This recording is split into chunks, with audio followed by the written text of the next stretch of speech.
Pertama Tawarik pasal 29 ayat 19. Kita baca sama-sama yang sudah mendapatkan 3, 2, 1. Dan kepada Salomo anakku, berikanlah hati yang tulus, sehingga ia berpegang pada segala perintahmu dan peringatanmu dan ketetapanmu, melakukan segala-galanya dan mendirikan bait yang persiapannya telah kulakukan. Satu bagian lagi di dalam kitab Amsal pasal yang ke-11 ayat 1 sampai dengan ayat yang ke-6. Amsal pasal 11 ayat 1 sampai dengan ayat yang ke-6. Kita baca secara bersama-sama kembali. Amsal 11 ayat 1 sampai dengan ayat yang ke-6, 2, 3. Neraca serong adalah kekejian bagi Tuhan, tetapi ia berkenan akan batu timbangan yang tepat. Jikalau keangkuhan tiba juga cemooh, tetapi hikmat ada pada orang yang rendah hati.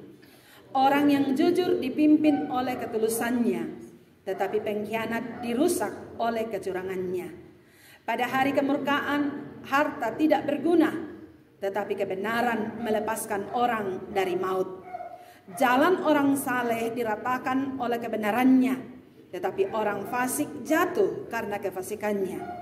Orang yang jujur dilepaskan oleh kebenarannya, tetapi pengkhianat tertangkap oleh hawa nafsunya. Sedemikian kebenaran firman Tuhan yang akan kita renungkan bersama-sama pada saat ini. Bapak Ibu jemaat yang kekasih di dalam Tuhan, saya akan menepati janji saya untuk mau kita bersama-sama dalam bulan Juli Agustus ini merenungkan tentang peranan rumah tangga Kristen dalam pertumbuhan iman. Peranan rumah tangga Kristen dalam pertumbuhan iman. Bapak Ibu jemaat yang kekasih di dalam Tuhan, dalam pertama Tawarik pasal 29 tadi, ayat yang ke-19, kita melihat satu tokoh, yaitu Daud. Daud adalah seorang raja yang memimpin bangsa Israel.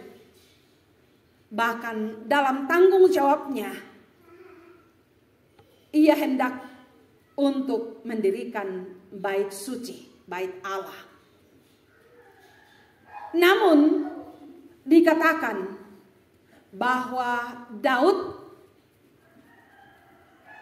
belum diperkenankan oleh Tuhan untuk melaksanakan pembangunan itu.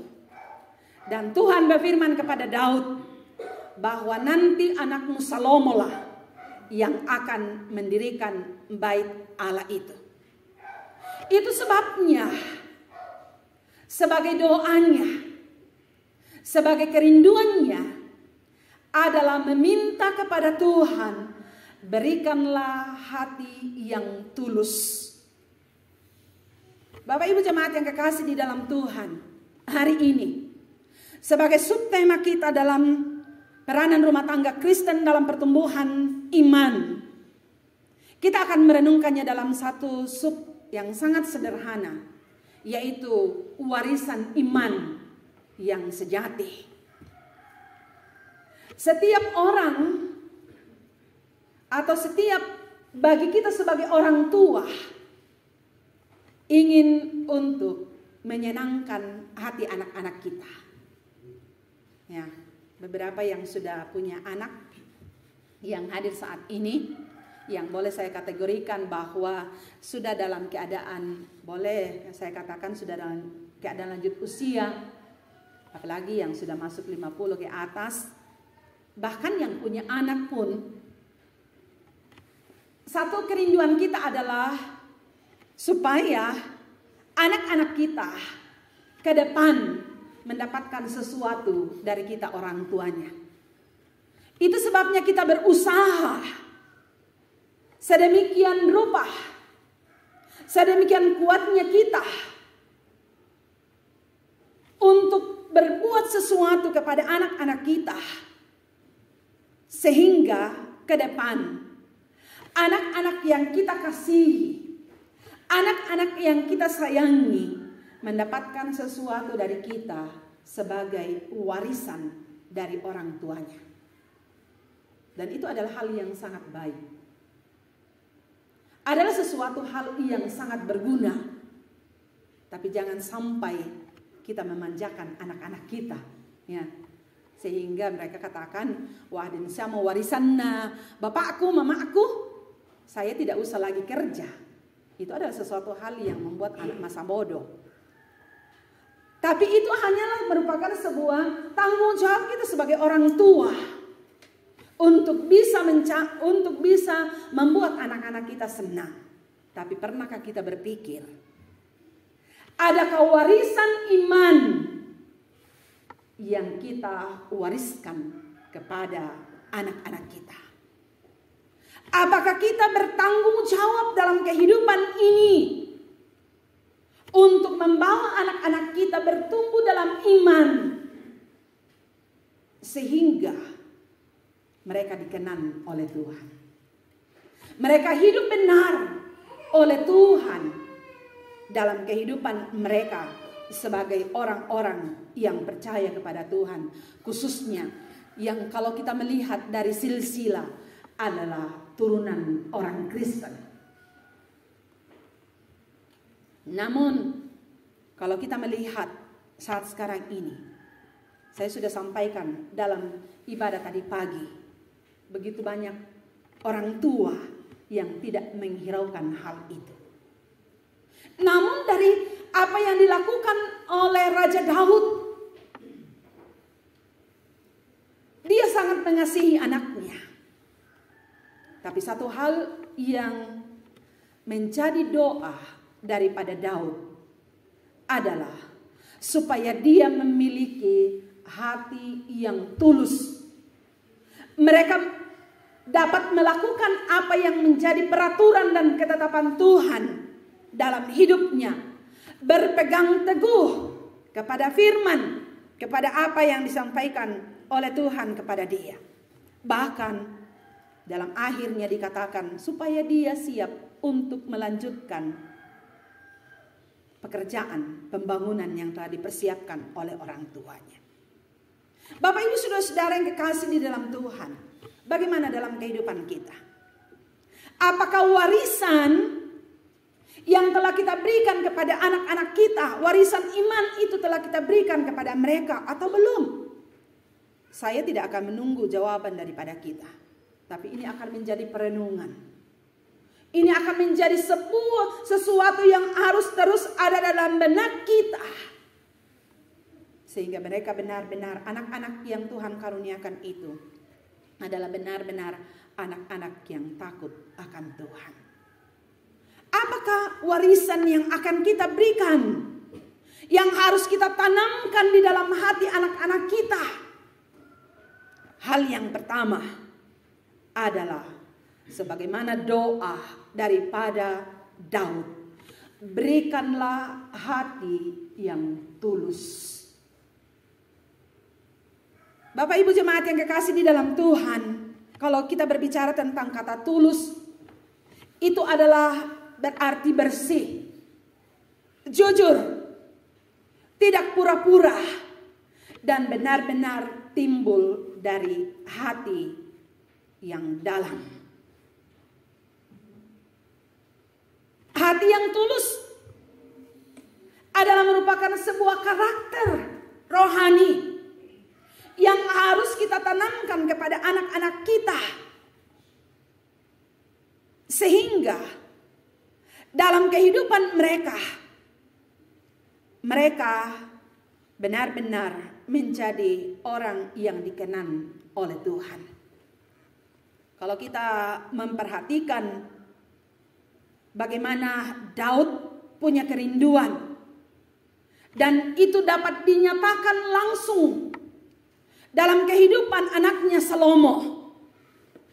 Sehingga dalam pembacaan kita dalam kitab Amsal pasal yang ke-11 tadi, khususnya dalam ayat yang ketiga, di situ dikatakan orang yang jujur dipimpin oleh ketulusannya, tetapi pengkhianat dirusak oleh kecurangannya. Dalam pasal 10 ayat yang ke-29, jalan Tuhan adalah perlindungan bagi orang yang tulus. Dengar baik-baik ini ya. Jalan Tuhan adalah perlindungan bagi orang yang tulus, tetapi kebinasaan bagi orang yang berbuat jahat. Ini adalah sesuatu yang dipikirkan oleh Raja Daud dalam kehidupannya. Jangan-jangan atau nanti jangan sampai anaknya Salomo dalam tanggung jawab, dalam kepercayaan yang diberikan oleh Tuhan untuk memimpin orang Israel, umat Tuhan, mereka berlaku curang. Dan mereka tidak melakukan apa yang dikehendaki oleh Tuhan. Itu sebabnya dia berdoa supaya Tuhan memberikan hati yang tulus kepada dia. Bapak Ibu jemaat yang kekasih di dalam Tuhan, ini perlu kita tanamkan kepada anak-anak kita. Dan bukan hanya kepada anak-anak kita, tapi itu perlu kita mulai dari diri kita. Dari diri kita untuk bisa meneladangkannya kepada anak-anak. Kalau dari kita sendiri sebagai orang tua tidak memperlihatkan hati yang tulus, tidak akan mungkin anak-anak kita bisa melakukannya. Dengan hati yang tulus, mereka akan mengasihi Allah. Mereka akan menghormati Allah. Itu sebabnya kalau kita memperhatikan di dalam Amsal pasal 1 ayat yang ke-7, di situ dikatakan takut akan Tuhan adalah permulaan pengetahuan. Anak jemaat yang kekasih di dalam Tuhan, kita harus mengajarkan anak-anak kita untuk tulus sehingga mereka mengasihi Allah dan membuktikannya itu di dalam kehidupan mereka untuk takut kepada Tuhan, menghormati Tuhan dalam kehidupan mereka. Karena apa? Bapak Ibu jemaat yang kekasih di dalam Tuhan, kalau kita melihat saat sekarang ini, begitu banyak anak-anak kita yang hebat, yang luar biasa, pintar, cerdas. Tapi apakah mereka tahu bahwa itu asalnya dari Tuhan? Apakah mereka tahu bahwa semua yang mereka yang mendapatkan itu adalah karena Tuhan? Jangan sampai mereka katakan itu adalah karena kehebatan saya. Jangan sampai karena mereka berpendapat bahwa itu adalah karena kepintaran mereka. Sampai-sampai mereka lupa Tuhan dalam hidup mereka. Saya sampaikan dalam jemaat tadi. Minta maaf saya katakan kepada jemaat Tuhan. Minta maaf. Saat sekarang ini begitu banyak anak-anak kita yang tidak menghiraukan persekutuan dengan Tuhan. Apalagi dalam ibadah doa. Nah justru dalam ibadah doa lah kita akan bersama-sama melihat bagaimana kuasa Tuhan. Dan menyaksikan bahwa semua yang kita nikmati itu adalah karena Tuhan. Kita rela meninggalkan aktivitas kita karena kita mengasihi Tuhan. Ya, kalau kita katakan kita mengasihi itu selalu berhubungan dengan pengorbanan. Ya. Itu sebabnya saya menantang jemaat Tuhan. Karena tadi pagi begitu banyak jemaat Tuhan yang hadir. Saya katakan, saya mau supaya setiap hari Jumat, baik itu pemuda-pemudi maupun anak-anak sekolah minggu, datang beribadah doa.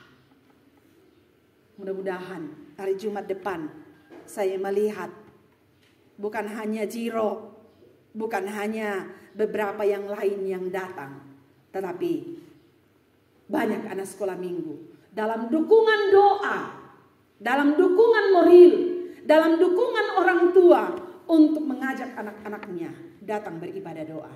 Karena kalau kami susah, ya, orang tuanya saja tidak dengar, apalagi orang lain. Tapi kalau kita bimbing anak-anak kita, apa yang kamu nikmati itu adalah karena Tuhan, itu adalah karena kasih Tuhan. Kamu harus membuktikan bahwa kamu juga menghormati Tuhan. Beri yang terbaik bagi Tuhan dalam kehidupan kita. Karakter ini harus dimiliki sebagai orang tua dan mewariskannya kepada anak-anak kita. Yang kedua, karakter yang lain yang harus kita miliki adalah rendah hati. Dalam ayat yang kedua, jikalau keangkuhan tiba juga cemooh, tetapi hikmat ada pada orang yang rendah hati. Bapak Ibu jemaat yang kekasih di dalam Tuhan, kalau kita berbicara tentang kerendahan hati, itu adalah sesuatu hal yang sangat bernilai dalam hidup kita dan harus kita wariskan kepada anak-anak kita. Kita harus memberikan dan mengajarkan kepada mereka untuk menghargai, menghormati orang-orang yang ada di sekitarnya. Kalau mereka rendah hati, mereka pasti akan tahu untuk menghormati orang-orang lain. Menghormati orang tuanya, menghormati pendetanya, menghormati gurunya, dan lain-lain sebagainya. Karena apa? Karena kita tanamkan kepada mereka. Jangan sampai sekali lagi yang saya katakan tadi, karena mereka merasa bahwa itu adalah karena mereka, kemampuan mereka, sampai-sampai mereka tidak menghiraukan orang-orang yang ada di sekitar mereka. Malahan mereka menganggap enteng orang-orang yang lain atau teman-temannya yang lain. Tidak ada rasa menghormati satu dengan yang lain. Bapak Ibu jemaat yang kekasih di dalam Tuhan, sangat-sangat dikehendaki oleh Allah dalam kehidupan kita sebagai orang yang percaya untuk menerapkan karakter ini kepada mereka. Sehingga dalam kehidupan mereka sebagai seorang yang percaya kepada Tuhan, mereka akan hidup dikenan oleh Allah. Yang berikut karakter yang lain adalah hidup dalam kebenaran. Dalam ayat yang pertama, ayat yang ke-4 sampai dengan ayat yang ke-5. Neraca serong adalah kekejian bagi Tuhan, tetapi ia berkenan akan batu timbangan yang tepat. Pada hari kemurkaan harta tidak berguna, tetapi kebenaran melepaskan orang dari maut. Jalan orang saleh diratakan oleh kebenarannya, tetapi orang fasik jatuh karena kefasikannya. Orang yang jujur dilepaskan oleh kebenarannya, tetapi pengkhianat tertangkap oleh hawa nafsunya. Karakter yang lain, yang ketiga, yang harus kita wariskan kepada anak-anak kita adalah hidup benar. Apa yang dikehendaki oleh Tuhan. Tadi pagi saya sampaikan ada beberapa jemaat Tuhan yang pekerjaannya sebagai pedagang. Dan ini ada disampaikan tentang neraca atau timbangan. Ya. Bagaimana kita hidup benar. Benar. Sesuai dengan neraca yang ada, sesuai dengan batu timbangan yang tepat. Kalau kita hidup benar, dalam ayat yang keempat di situ dikatakan kita akan lepas daripada maut. Kehidupan orang saleh akan diratakan karena kebenarannya. Bahkan dikatakan orang yang jujur dilepaskan oleh kebenarannya. Luar biasa Bapak Ibu. Kalau hal ini kita berikan, tanamkan di dalam hati anak-anak kita sebagai warisan untuk mereka lakukan hidup benar, kita adalah orang yang berbahagia sebagai orang tua. Karena jalan kehidupan mereka akan dipermulus. Apa yang mereka lakukan akan diberkati oleh Tuhan. Dan karena itu, wariskanlah karakter ini kepada mereka. Supaya mereka melakukannya dan dikenan oleh Tuhan. Yang terakhir, warisan yang harus kita berikan kepada mereka selain menanamkan karakter itu, maka yang terakhir adalah mempersiapkan anak-anak kita untuk melayani. Baik, saya bacakan ulang dalam Tawarik pasal yang ke-29 ayat yang ke-19 bagian yang terakhir. Melakukan segala-galanya dan mendirikan bait yang persiapannya telah kulakukan. Saya ulangi. Daud sudah mempersiapkan untuk mau membangun bait Allah. Tetapi Tuhan belum berkenan kepada Daud. Namun itu disampaikan bahwa Salomo lah yang akan melakukannya. Itu sebabnya Daud berdoa supaya ia mendirikan bait itu dan yang persiapannya telah dilakukan oleh Daud. Apa yang saya mau sampaikan kepada kita bersama-sama dalam hal ini? Warisan iman yang harus kita berikan kepada anak-anak kita adalah siap untuk melayani Tuhan. Persiapkan anak-anak kita, tanamkan kepada anak-anak kita untuk melayani Tuhan. Mungkin Bapak Ibu katakan, saudara-saudara katakan, itu kan Salomo yang akan melakukan pembangunan. Kita juga sedang diperhadapkan dengan pembangunan yang ada di tempat ini. Tapi yang saya mau adalah supaya anak-anak kita mulai dari sekarang kita persiapkan untuk melayani Tuhan. Dalam berbagai kemampuan, potensi yang mereka miliki. Sehingga karena itu sudah tertanam di dalam hati mereka, pada waktu mereka besar, pada waktu mereka dewasa, mereka akan melihat, oh, saya pernah diajarkan untuk melayani Tuhan. Melayani dalam hal bukan hanya sebagai pelayanan mimbar, tapi mendukung kegiatan-kegiatan yang dilakukan sehubungan dengan pelayanan-pelayanan gerejawi, termasuk pembangunan. Itu sebabnya biasa saya mendengar jemaat-jemaat Tuhan yang membangun gedung gereja dan mungkin seperti ini, baru seperti yang kita lihat di sebelah. Ya namang kamu dokian uto, ya nanti ada dilandi, nanak tau murah, ampo tau murah, ardu. Itu kan biasa kita dengar. Tapi itu harus kita tanamkan kepada mereka. Kalau kamu berhasil, kamu menikmati berkat-berkat Tuhan, ingat pelayanan Tuhan. Sehingga tadi pagi saya memberi contoh, mengambil contoh beberapa anak-anak jemaat Tuhan yang sedang dalam pendidikan, dalam berbagai profesi yang mereka sedang tekuni. Saya katakan kalau kamu berhasil, ingat pelayanan Tuhan. Pernahkah kita menyampaikannya kepada anak-anak kita? Yang sudah orang tua kami yang sudah punya anak yang berhasil dalam pekerjaannya, kilaleseto pengkarangan doran tepa oleh pembangunannya. Adakah yang sudah menyampaikan kepada anak-anak kita? Lihat itu penginjilannya Stetek Ibair, ya Basoni. Mereka sudah siap untuk melayani Tuhan, tapi harus ada dukungan. Bukan hanya dukungan moral, tetapi materi pun mereka butuhkan. Tidak akan mungkin mereka bisa pergi kalau tidak ada materi. Dan itu bisa kita lakukan. Kita bisa mendukungnya di dalam doa. Kalau Tuhan berkenan memberkati kita, mari kita dukung mereka. Inilah yang perlu kita sampaikan. Wariskan kepada anak-anak kita. Saya sampaikan kepada jemaat Tuhan tadi pagi. Yan nakapuamo tupia. Maksud saya mau dipatamai Pak Tangaran. Tapi kalau masih kecil, tanamkan itu kepada mereka. Ada beberapa di antara jemaat Tuhan yang masih produktif saat ini. Ajarkan itu kepada anak-anak. Tanamkan itu kepada mereka. Bahwa ada pelayanan. Ada tanggung jawab yang Tuhan berikan. Kalau Tuhan memberkati kamu, layanilah Tuhan. Beri yang terbaik bagi Tuhan. Doa Daud. Supaya anaknya dapat melanjutkan itu. Tentang apa yang telah dipersiapkan oleh Daud. Kita pun rindu sebagai orang tua. Untuk membawa anak-anak kita siap melayani Tuhan. Sehingga akan menjadi sesuatu yang berharga bagi mereka. Bukan hanya harta benda yang kita wariskan kepada mereka.